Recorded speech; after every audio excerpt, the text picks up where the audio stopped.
नमस्कार, मैं चंद्रकांत मिश्रा और आप देख रहे हैं टुडे 24.in। चाय के साथ बिहार की बात।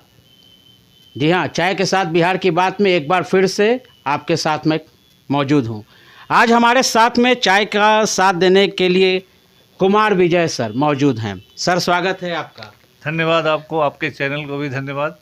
सर, कुमार विजय क्यों? क्योंकि बिहार के बारे में इनके पेज पर कई बार हमने देखा है, राजगीर में ये घूमते हुए ये जरासंध के अखाड़े को दिखाते हैं और बोलते हैं कि इसे सरकार की तरफ से एक व्यवस्था होनी चाहिए कि धरोहर के रूप में ये बचा रह सके। ऐसे कई साइट हैं।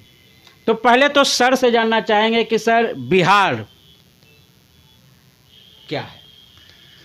देखिए, बिहार इस देश की शान है और प्राचीन काल में अगर हम जाएं तो प्राचीन भारत का इतिहास मूलतः बिहार का इतिहास है। वह जरासंध का राज्य हो, साम्राज्य हो, उसके बाद हर्यक वंश का हो और फिर मगध मौर्य वंश की जब स्थापना होती है तो मौर्य वंश न केवल भारत बल्कि विश्व के सबसे बड़े साम्राज्यों में एक साम्राज्य की स्थापना इसी बिहार में मौर्यों के द्वारा हुई। तो बिहार का इतिहास तो अत्यंत ही गौरवशाली है और आज सरकार के स्तर पर हम सबों को जानना चाहिए कि हमारे देश, हमारे राज्य के इतिहास का क्या धरोहर है, क्या हमारा इतिहास है, क्या हमारी संस्कृति है। आज दक्षिण भारत के राज्य मध्यकाल या प्रारंभिक मध्यकाल के मंदिरों के निर्माण से और उन ऐतिहासिक धरोहरों के बदौलत लाखों lakh foreign tourist, internal tourist को आकर्षित करने में सफल रहते हैं, जबकि हमारे बिहार में उनके मुकाबले बहुत ज़्यादा ऐतिहासिक स्थल हैं, लेकिन हम इसमें बहुत पिछड़े हुए हैं। इसीलिए मेरा कहना है कि बिहार का गौरवशाली इतिहास को जो वर्तमान सरकार है बहुत अच्छी काम करती है, उनको इस मुद्दे पर भी देखना चाहिए और बिहार का जो कला और संस्कृति विभाग है उन्हें केवल फॉर्मेलिटी नहीं, इन मुद्दों को देख कर करें तो बिहार के राज्य के आय में बहुत बढ़ोतरी होगी। न केवल इंटरनल बल्कि फॉरेन करेंसी की भी बड़े पैमाने पर बिहार में आगत होगी। तो ये आपसे एक जानकारी चाहेंगे सर कि लोकगीत की जो बात करते हैं, लोक नृत्य की बात करते हैं, जट जटिन की बात करते हैं, विदेशिया की बात करते हैं, तो इन सबों को छोड़ करके जो बिहार की स्थिति है वो आज कुछ दूसरे रास्ते पर है, जबकि ये एक ऐतिहासिक रूप से हम लोग के पास धरोहर है। इसके बारे में आप क्या कहेंगे सर? देखिए, मैं इस बात को कहना चाहूँगा कि जब यूरोप में राष्ट्रवाद की बात चली और नेशन स्टेट के निर्माण का बात हुआ, वह जर्मनी हो, पोलैंड हो या अन्य देश हो, इटली हो, उन लोगों में जब एकीकरण की बात आई तो जो आपने बात कहा यही उन लोगों ने किया। उन लोगों ने अपनी पहचान वाले लोकगीतों, लोक कथाओं, अपनी लोकल भाषा, इसके आधार पर अपने आप को यूनाइट किया। आज बिहार को एक बिहारी आइडेंटिटी भी चाहिए। वह केवल दिखावा से नहीं होगा। हम अपने सांस्कृतिक धरोहरों को, जो हमारा पहचान है, जो बिहार का पहचान है, उस चीज़ को सामने लाना चाहिए। हमारा जो फोक डांस था, हमारा जो फोक लोड्स है, फोक म्यूजिक है, उन सभी चीज़ों को बढ़ोतरी मिलनी चाहिए। हमको याद है कि जब हम लोग बचपन में थे तो इसी पटना रेडियो स्टेशन से आल्हा का गायन हर शुक्रवार को 15 मिनट के लिए होता था जी। वह क्या था? वह लोक गीतों को, लोक कथाओं को हमारे जनमानस में भरना।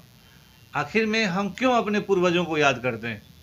इसलिए कि हमारे अंदर भी वो हिस्टोरिकल सेंस आए कि हमारे पूर्वज क्या थे, हम कहाँ हैं और आगे हमारा रास्ता क्या हो।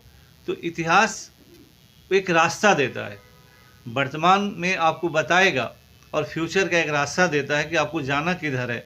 आपकी विरासत समृद्ध है, उन समृद्ध विरासतों को सहेजते हुए एक नए रास्ते पर चलें और अपनी पहचान को बनाते हुए।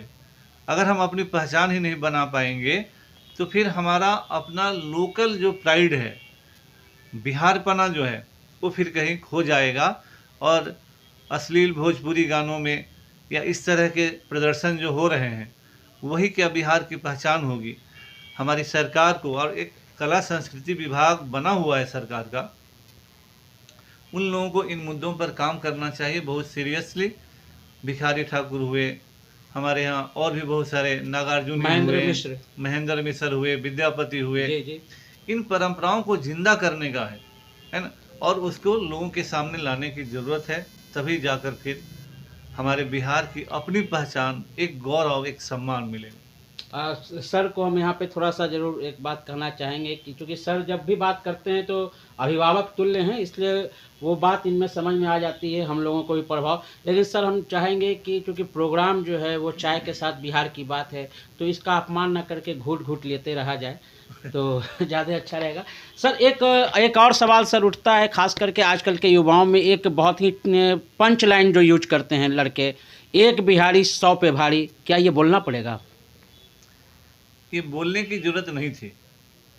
अगर आपका कार्य है, कर्म है, जब सबको नज़र आएगा तो ये बोलने की ज़रूरत नहीं है। लेकिन दूसरी तरफ ये गौरवान्वित करने का भी समय होता है, मौका होता है, जब बच्चे यूपीएससी क्वालिफाई करते हैं, या अभी रवीश कुमार ने कम्प्रोमाइज़ नहीं करके जी अपने पत्रकारिता के कर्तव्यों को जिंदा रखा। तो ये ज़रूर एक आता है कि हमारा बिहार का जो आदमी है वह पैसे के पीछे नहीं भागता है, वह अपने कर्तव्य, मान सम्मान, उसकी रक्षा करना ज़्यादा बेहतर समझता है। तो निश्चित रूप से इससे तो एक पहचान मिलती है। लेकिन एक बिहारी सब पर भारी जो हम लोग कर रहे हैं, इसको पॉजिटिव डायरेक्शन देने की ज़रूरत है। आज हम दूसरे जगह जाके काम करते हैं, आईएएस भी अगर बनते हैं तो दिल्ली जाकर बनते हैं। हमारे बिहार में शिक्षा का वातावरण एकदम ख़त्म हो चुका है, स्कूल का पढ़ाई का लेवल, कॉलेज की पढ़ाई का लेवल। हम ऐसा क्यों नहीं माहौल बनाएं कि बिहार में ही वो सारी सुविधाएं, वो सब कुछ लोगों को मिले। अन्य राज्य सरकारें ऐसा करती हैं, हमारी सरकार को भी करना चाहिए। सर जेहन में एक सवाल निकल के आ रहा है कि बिहार की अगर बात कर रहे हैं तो रत्न दधोची, रत्न सागर, रत्नागिरी जैसे पुस्तकालय थी और यहाँ पे आग लगा दिया गया, और ये क्या किंवदंती है कि 6 महीने तक आग लगी रही? देखिए, जहाँ तक नालंदा वाला विश्वविद्यालय में आग लगाए जाने की बात है जी, नालंदा विश्वविद्यालय के जो धरोहर खंडहर हैं, वहाँ आग का बहुत ज़्यादा प्रमाण नहीं मिलता है। अगर आग लगाया जाएगा तो स्पष्ट प्रमाण दीवारों पर रहेगा। आग कोई पानी नहीं कैसे ही चला जाएगा। जब हम इतिहास को एक खास नज़रिए से देखते हैं और ये तय कर लेते हैं कि आपको विलेन बनाना है, तो हम कुछ भी कहेंगे। और इतिहास को जब सही रूप में स्थापित करना है तो साक्ष्य के द्वारा स्थापित किया जाना जरूरी है। और आज के तारीख में तो आर्कियोलॉजी है, आर्कियोलॉजी वैज्ञानिक चीज़ होता है, उसको कोई बातों से नहीं झुटला सकता। तो वो चीज़ें ऐतिहासिक प्रमाणों के आधार पर कोई सही है तो सही है, अगर इतिहास में प्रमाण नहीं है तो केवल बतौलेबाजी करना बेवजह की बात। मतलब आपके हिसाब से सर बख्तियार खिलजी हीरो था? हीरो नहीं है। देखिए, ये एक अलग दायरा है। आजकल जब हम किसी की बात करते हैं ऐतिहासिक संदर्भ में, तो हमको किसी के पक्ष या किसी के विरोध में खड़ा कर दिया जाता है। जी, इतिहास क्या है? ऑब्जेक्टिवली घटनाओं का आप देखें और आकलन करें। अगर बख्तियार खिलजी बिहार में आ गया, कहाँ से आया है? गजनी और गूर से आया, अफगानिस्तान से आया है। तो आप पहले ये तो आकलन कीजिए कि आप कहाँ थे, आपने क्यों नहीं रोका बख्तियार खिलजी को? अगर हम आज भी कहें कि तुम्हारे घर पे चढ़कर मारेंगे, तो ये किसकी बदनामी है? घर वाले की। यानी घर वाले में ताकत नहीं है। तो कोई हमको मार देता है, कोई हमको पराजित करता है, तो हम अपनी गलती नहीं देखकर उसको बोलेंगे कि तुम क्यों जीत गया। मध्यकाल का समय राजपूत राजा क्या करते थे? अगल बगल के राजाओं से लड़ते थे। आल्हा की वीरता क्या है? पृथ्वीराज चौहान की वीरता है गोरी के साथ, लेकिन शेष युद्ध उन्होंने किसके साथ किया है? राजपूतों के साथ किया है। राजपूतों ने अपनी सर्वश्रेष्ठ वीरता राजपूत राज्य के खिलाफ दिखाया है। तो जब गजनी से लड़ना था, जब गोरी से लड़ना था, तो आप उसको क्रेडिट देंगे ना कि उतने दूर हजारों सैकड़ों मील से आकर उसने आपको पराजित किया, तो उसके सैन्य क्षमता को आपको रिकॉग्नाइज करना होगा। तो हम रोएंगे कि वो जीत क्यों गया, वो मार क्यों दिया। अरे वो युद्ध करने आया था, युद्ध होगा, तलवारें चलेंगी, तलवार चलेंगी तो गर्दनें कटेंगी। आपने क्यों नहीं तलवार चलाया, आपने क्यों नहीं अपने राज्य की रक्षा की, आपने अपने देश की रक्षा क्यों नहीं की। तो वह ज़माना लूट मार का ज़माना था, वह लुटेरे थे, और लुटेरे के बाद वो शासक बन गए। जब उन्हें यहाँ अधिकार मिल गया, हम लोग नहीं कुछ कर पाए, तो उस ज़माने में तो नए नए क्षेत्रों में लोग जागीर बनाते थे, तो उन लोगों ने कब्जा किया, यहाँ तक आए, लूट गए। क्या अब जो इतिहास पढ़ेगा लोग, वो बिहार के संदर्भ में फिर क्या कुछ नया इतिहास बनेगा, या जो पुराना इतिहास है जिस तरह से उसको रिवाइज किया जा रहा है कि नए तथ्यों को जोड़ा जा रहा है और पुराने तथ्यों को फिर से एक सर्च इंजन की तरह सर्च किया जा रहा है कि वास्तव में क्या हुआ था, नहीं हुआ था, तो क्या अब इतिहास का पूरा पैटर्न बदलेगा? नहीं, देखिए, ये एक अलग मुद्दा है। इतिहास में हमेशा रिसर्च होना चाहिए, खोज होनी चाहिए। कोई भी किताब, कोई भी लेखक, कोई भी विद्वान किसी भी इतिहास के सिद्धांत के लिए अंतिम नहीं होता है। हम लोग जब 1990 में पढ़ते थे तो अलग इतिहास था, आज रिसर्च के बाद कितना सारे नए नए चीज़ों को जोड़ दिया गया। तो रिसर्च होना, नया किताब लिखना, नई बातों को कहना कोई गलत नहीं है, लेकिन अगर आप तथ्यों को तोड़ेंगे मरोड़ेंगे तो आप केवल किसी को ये कह देंगे कि यह किताब गलत है क्योंकि कम्युनिस्टों ने लिखा। तो बिपिन चंद्रा कम्युनिस्ट नहीं थे, मार्क्सिस्ट इतिहासकार थे। बाद में वो मार्क्सिस्ट नेशनलिस्ट इतिहास, और नेहरू और गांधी के बहुत बड़े सपोर्टर हुए। तो केवल हम भी कह सकते हैं कि आप एक विचारधारा से उसको गाली दे रहे हैं। तो इतिहास का मेन जो चीज़ होता है, ऑब्जेक्टिवली घटनाओं का विवरण देना। निर्णय करना पढ़ने वालों पर है। आप लिखें कि हाँ, बख्तियार खिलजी ने अमुक अमुक काम किया, निर्णय तो पाठक करेंगे। बिहार का लगभग आपने भ्रमण किया है, अगर प्राचीनता के आधार पर माने तो बिहार के किस जिला को आप कहेंगे कि ये सबसे ज़्यादा समृद्ध है? देखिए, एक तो नालंदा जिला समृद्ध है ही शुरू से ही जी, और बहुत सारे सभ्यता संस्कृतियों का केंद्र रहा है।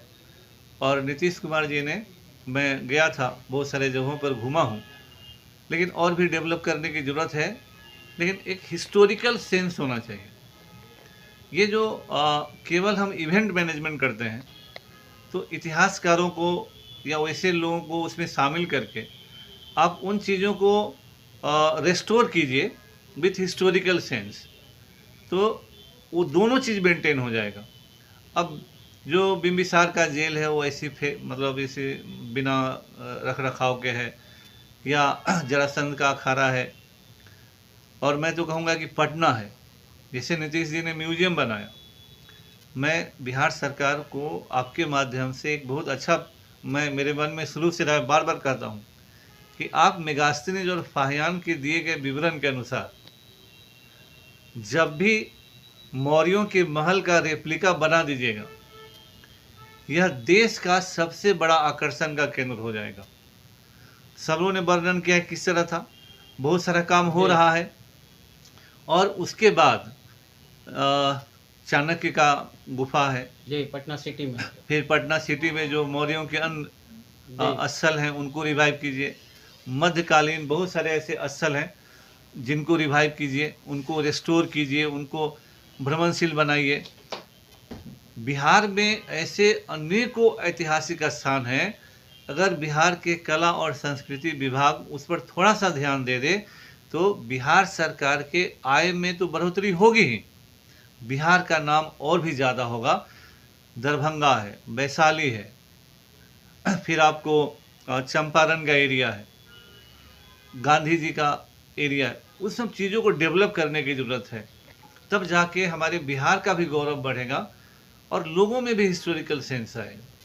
चलिए, इतना सर आपने समय दिया और चाय भी हम लोगों ने ख़त्म किया, इसके लिए बहुत बहुत धन्यवाद सर, आपने बहुत समय दिया। Thank you sir. धन्यवाद। हमने देखा कि किस तरह से कुमार विजय सर ने एक बात बताई और कहा कि जिस तरह से फाहियान हो, वेंसांग हो, इतिश सिंह हो, जिस किसी ने भी इस बात की घोषणा की, इसके विषय में बताया कि पाटलिपुत्र कैसा रहा होगा अगर उसके आधार पे ही एक महल का निर्माण कर दिया जाए तो वो विश्व में एक आकर्षण का केंद्र बनेगा। इसी तरह की तमाम खबरों से जुड़े रहने के लिए आप हमारे चैनल को लाइक करें, शेयर करें और सब्सक्राइब करें। आपके तमाम सवालों के जवाब की जीत के साथ मैं Chandrakant Mishra, today 24.in। Thank you. Video को लाइक करें, शेयर करें, सब्सक्राइब करें और तमाम तरह की खबरों से जुड़ने के लिए बेल आइकन को ज़रूर दबाएं। धन्यवाद।